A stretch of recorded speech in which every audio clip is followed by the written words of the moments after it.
Elise Ossenbaugh, and I'm joined by AJ Oden, and we're your JP Morgan Wealth Management Global Investment Strategist. We asked our audience what their biggest concern is when looking at the current economic landscape. Out of the 1,500 responses we received, inflation was still the top concern. I'll admit I was a little bit surprised to see that at the top of the list, because while we may not be quite back to the Fed's 2% target, we have been making tremendous progress. Sure, but inflation is still dominating the investment narrative. It hit multi-decade highs, and consumers are still feeling it at the gas pumps. Albeit that it has cooled, it's still hitting them at the register on a regular basis. It's a good point. And I guess if there's a bright side, it's that wage growth is now running faster than that pace of price increases. So consumer purchasing power in aggregate is going up. You're right. Now that inflation is starting to come back under control, the Fed can start to pivot to the other side of their mandate and start looking at the labor market and the overall health of the economy when it comes to monetary policy. Yes, and as the Fed's policy rate starts to head lower, it is becoming increasingly urgent for folks to think about how their money is positioned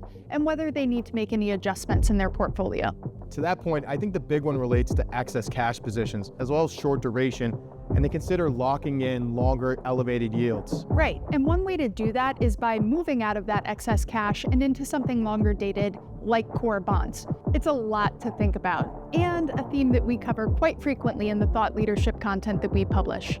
To learn more as to why we think inflation looks less threatening, please visit chase.com/theknow.